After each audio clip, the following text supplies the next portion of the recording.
morning, ladies and gentlemen, and welcome back to the MJ Hurley Show, presented by TDT Media and Erie Insurance. I am MJ Hurley. Thank you so much for tuning in. We've got a pretty good slate of things to talk about today. We're going to talk about a little bit of the NBA All-Star Contest. Shout out to our very own Jackson Gross, who's in Indianapolis this weekend, covered the entire thing, even got to interview Vince Carter. Super proud of him and everything he's doing. Check out all his content on Twitter and on Brew Hoop. He's doing an awesome job. Also going to talk a little bit about some college basketball. We've got March Madness coming up soon here in the next month or so. That's honestly one of my favorite weeks of the year. I have such great memories of watching that as a kid, going all the way back to like 2008 Kemba Walker at UConn is like the first time that I really remember March Madness. So I always start about now when the NFL season ends, paying attention to some college basketball. And then we'll talk a little bit about the beginning of the MLB season. We've got pitchers and catchers reporting, and I believe spring training games start on Thursday. But the first thing I'll talk about is the NBA All-Star Game. We had tonight a return to the East-West format.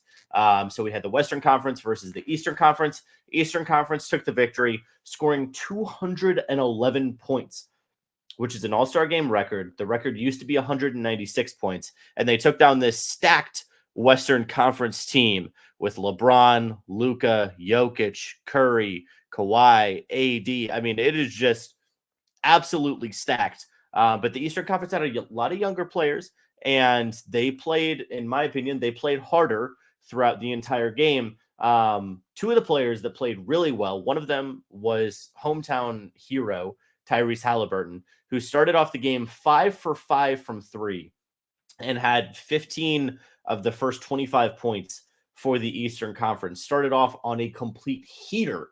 And I believe at one point in the game, he was also 8 for 9 from three-point range sometime in the third quarter. So Tyrese just went absolutely crazy. However, he did not win All-Star Game MVP. That honor went to Damian Lillard. Dame was 11 for 23 from three-point range and hit not one, but two logo threes. And not just logo threes. I'm talking dead half-court shots in game in the All-Star Game. I mean, Dame is ridiculous. He said before the three-point contest, which we'll get to in a second, he said before the three-point contest, they asked him to recreate that iconic shot against Paul George, where he's, in the corner of the half-court, backed up almost against that scorer's table, launches it from like 39 feet. And he missed it when they asked him, when whoever the reporter was asked him to recreate that shot. And he's like, yeah, I don't have it anymore. And then proceeds to hit two half-court threes in the All-Star Game. And the second one, in my opinion, is the most impressive because he planted his feet before he did it. Like, he stopped. This wasn't a momentum like shove, and you'll see my terrible shot, my terrible form. I was a baseball player, not a basketball player. Don't come at me. But you see him in the first one, it's kind of in motion, kind of heaves it. The second one, he plants his feet and just jumps like a normal jump shot from half court. It is just absolutely ridiculous what Damian Lillard can do. It was really funny after the game because they're showing on TNT the ceremony presenting the Kobe Bryant MVP trophy, and Dame gets booed because the All-Star Game was in Indiana, and Pacers guard Tyrese Halliburton also scored around 39 points, I believe, and didn't win MVP. My message to Pacers fans is, well, fans voted, so don't get mad your guy didn't win when the whole country didn't vote for him. Sucks to suck. I don't know. Get better. I don't know what to tell you. Hit some logo threes next time. But the game was fun. Damian Lillard actually talked after the game as well in the press conference. And this is my last comment on the actual game. And he was asked, what do you need to do to make the game more competitive? Because there are certain fans and certain reporters who don't like the fact 211 points in one regulation game. They don't like the lack of defense being played. And Dame's answer was pretty simple. He basically said, hey, I understand the fans might want to see some more defense. But he said there's a couple things that go into this. Number one, as a player, the environment for this game is so incredibly different than a normal game. Number one, in the back of your head, this doesn't count for anything. Even when they attach, some charity money to it, which I think is a really good idea, it still is not the same as a normal competitive NBA game environment. And the reason for that is the way they prepare. So for a normal game, he says you get a scouting report, you get a whole breakdown, like you have meetings and stuff like that. And for this game, you barely even install an offense or a defense. It's just street ball for the most part. And when you see street ball, unless the game is really close, you don't see defense. That's not the way it is. And he said the second thing is with the pace of our game and how talented players are now, he said guys are just going to hit that many threes. Like, these are some of the best players, some of the best offensive scorers basketball has ever seen, period. Like Dame, Luka, Braun, Curry, they're going to go down as some of the best offensive players in basketball history. And they're all on the court at the same time. So yeah, it's going to be a little bit hard to play defense in this environment. This is not guys guarding, George Hill or Domantas Sabonis. Like, these are the highest level scorers the game has ever seen. So yeah, you're going to see some of the highest scoring you've ever seen because this is the best that scoring has ever been in basketball history. So I understand if you want to see more defense, but the All-Star game is for the crazy shots. It's for the dunks. It's for the fun, and it's for the fans. And if you're a fan that doesn't like it, no disrespect, but get over it because this is what we're going to have moving forward. Something that fans do need to see more of, however, is in the Saturday night contests. We need to see more stars. So Damian Lillard won the 3-point contest as well. And Mac McClung, the G League legend that the NBA trots out for All-Star weekend to do the dunk contest, won the dunk contest for the second year in a row. So I have an overall message. We'll get into those specific contests in a second. My overall message to the NBA and to the NBA players is we need more stars involved in these contests. So it was interesting because the 2016 All-Star game and that All-Star weekend that you see right here with the Aaron Gordon, Zach LaVine dunk contest, that is still to this date, as far as I am aware, the highest rated in terms of viewership, the highest rated All-Star weekend ever. You had Kobe going against LeBron in Kobe's final All-Star game. You had the Aaron Gordon, Zach LaVine dunk contest. It was just an incredible weekend. So there's two things involved here. Number one, we need more stars. They said it on the broadcast today, and I'll say it again. Shout out to Jaylen Brown, who knew he probably wasn't going to win the dunk contest, but still went out there, still put on a show, still was dunking hard, and he's one of the stars. He's one of the actual all-stars.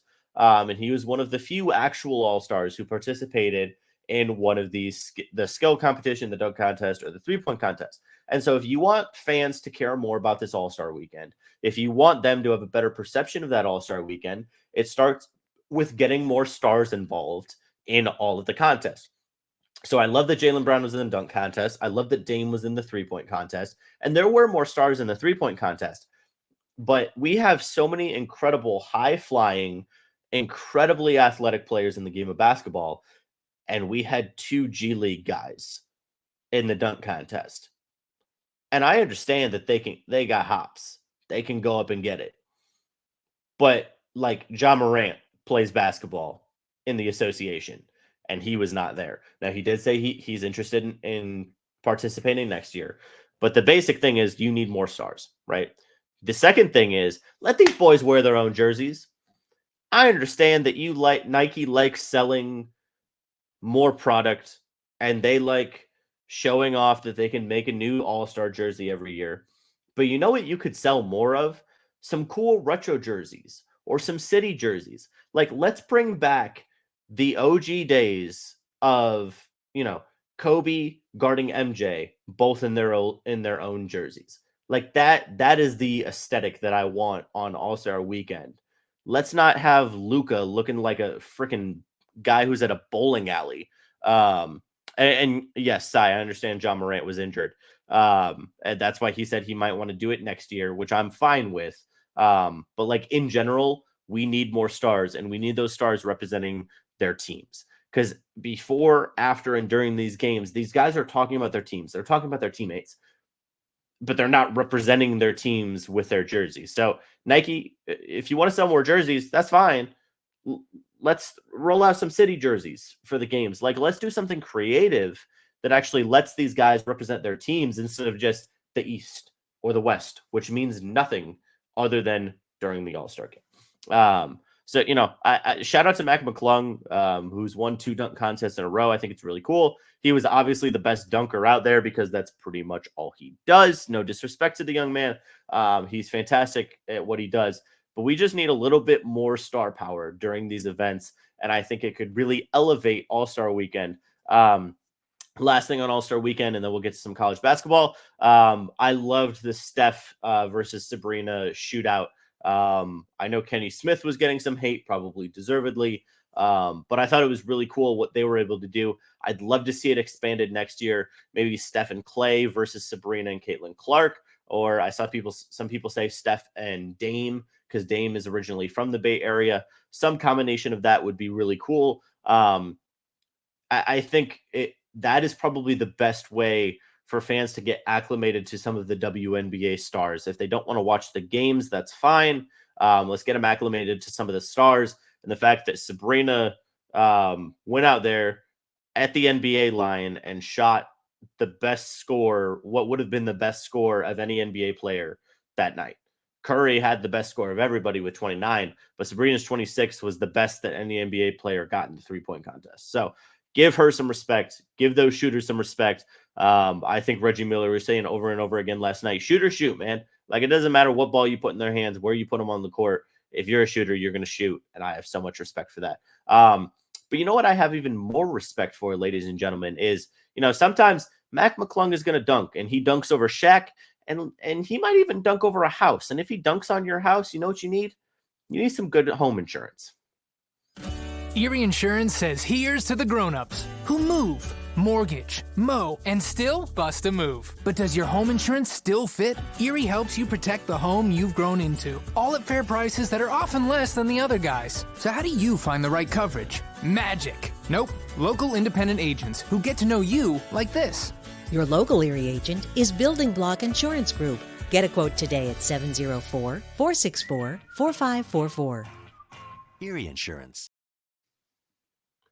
And when you call Jeff Wartepney at 704-464-4544, make sure to let him know that MJ Hurley and TDT Media sent you, and he'll give you a little deal on that good home insurance in case Mac comes knocking at your front door. So with that being said, next thing I want to talk about is a little bit of some early March Madness. So like I said earlier, March Madness is one of my favorite times of the year, with the NFL, ending in February, NBA not yet to their playoffs. Baseball hasn't really gotten full swing yet. March Madness is like the event of that time because it's the only like playoffs that we have, right? And I'm not really a big hockey guy. I'm really trying to learn more. Shout out to Braden. He's giving me a little bit more insight into the hockey world. I'm trying to learn, but my eyes were so bad growing up, as you can probably tell if you've been around the program for a while, that I legitimately couldn't follow the puck on the TV, and that's why I originally never watched hockey, because I just straight up couldn't see the puck. We've gotten some better glasses now, so I can see the puck. I just still don't really understand the game, so we're getting there. We're getting there. But we got a little bit of an early March Madness feel in a game today. Ohio State upset number 2 ranked Purdue 73-69 today. And although I'm not going to go into any crazy details about the game, here's my biggest message. A lot of people were saying Purdue was going to be the team to beat this year in the tournament, that they were going to be the number 1 overall seed, that they were going to be, the team to beat. And what Ohio State did today, obviously, Ohio State is an incredible athletic program across the board. Most of the time, they're more football centered. Their basketball program shut out today, upsetting Purdue. And what this shows is that Purdue is beatable. And what I love is with NIL, we don't exactly have the parity yet in football. And that's going to come, and we'll talk about that another time on the show. But in basketball, we're getting a lot more parity. And I think that does have a lot to do with the NIL, because the bigger programs, that are traditionally there, the Kentucky, the UNC, they're not dominating anymore just because they are those good basketball programs.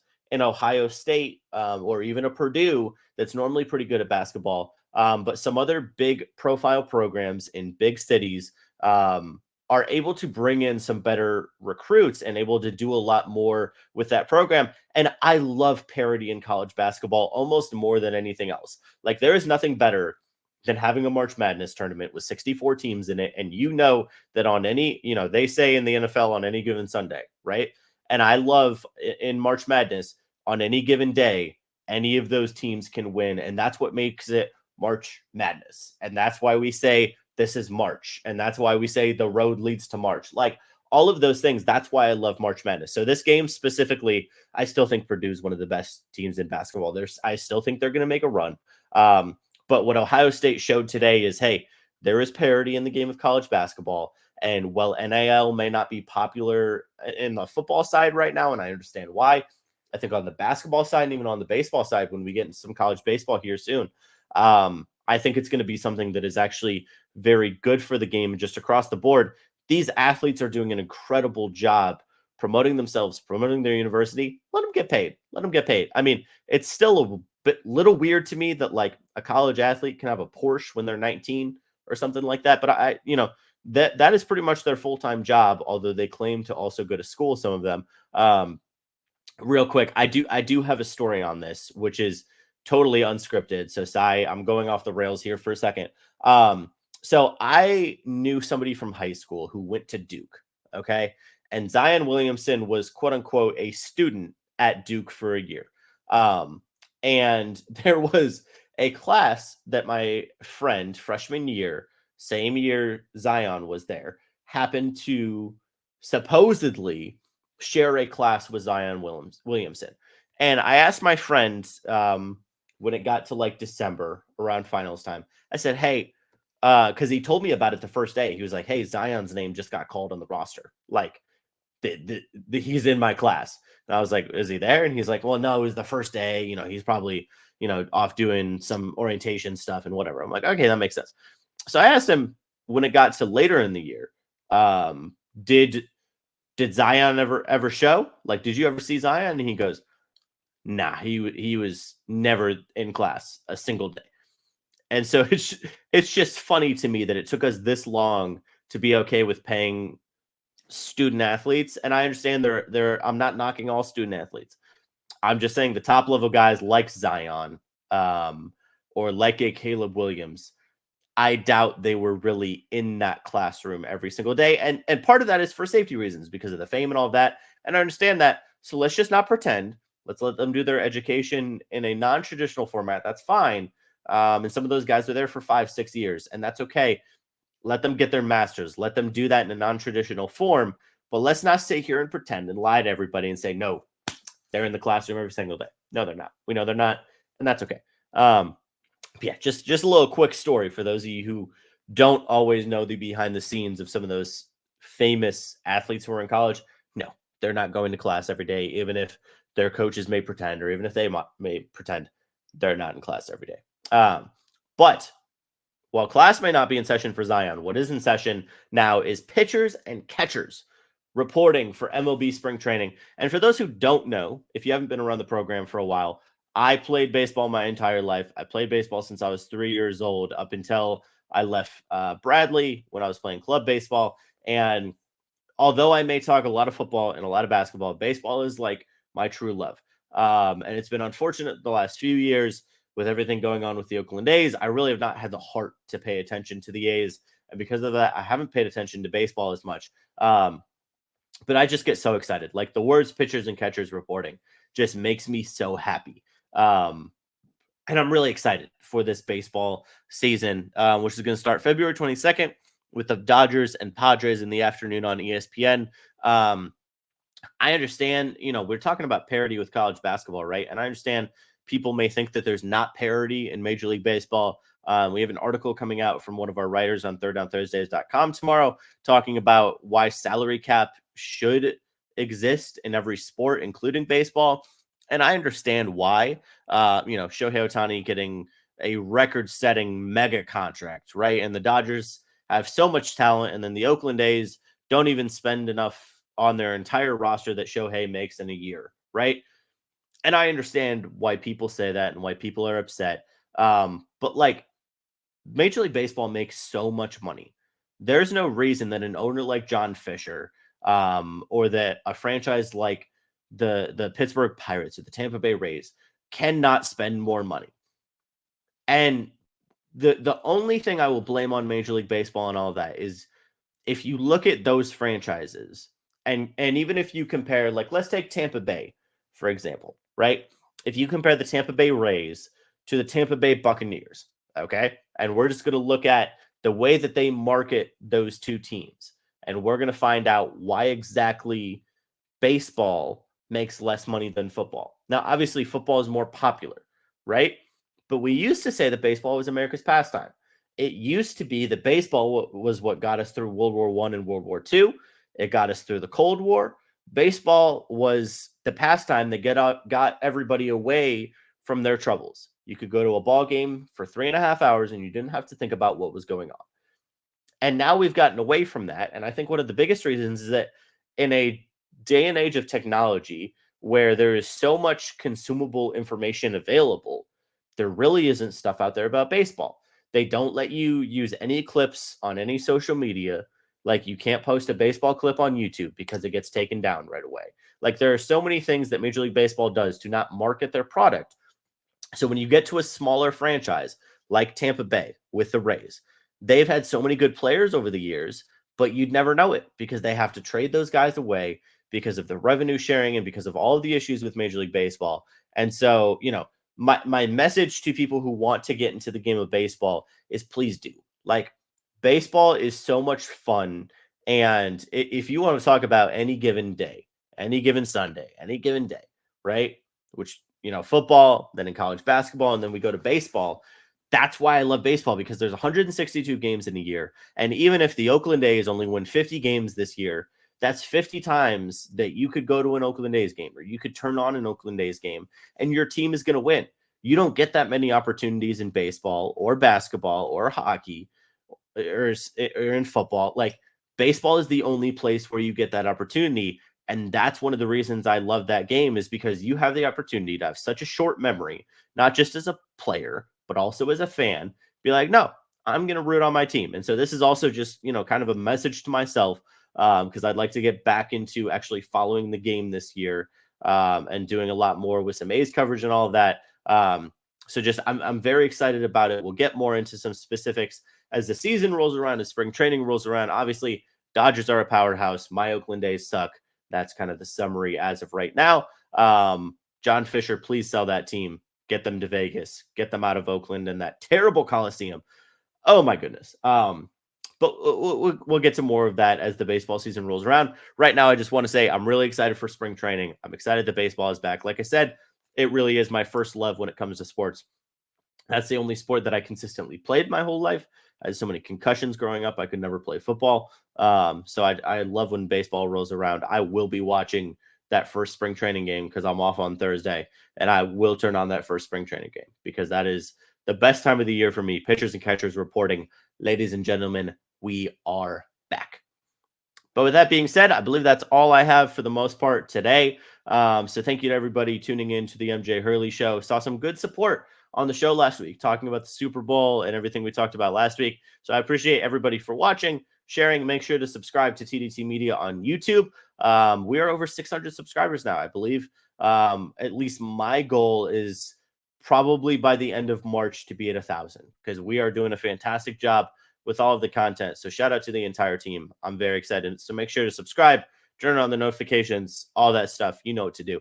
And we'll be back. I think we're going to be going to twice a week now, for the time being. So this will come out Monday morning. And then you will see another show on Saturday. Starting next week, you'll see us every Wednesday and Saturday on the channel, until we get somebody else in those time slots. So you're going to get a little bit more MJ Hurley around here, which may be a good thing, may be a bad thing.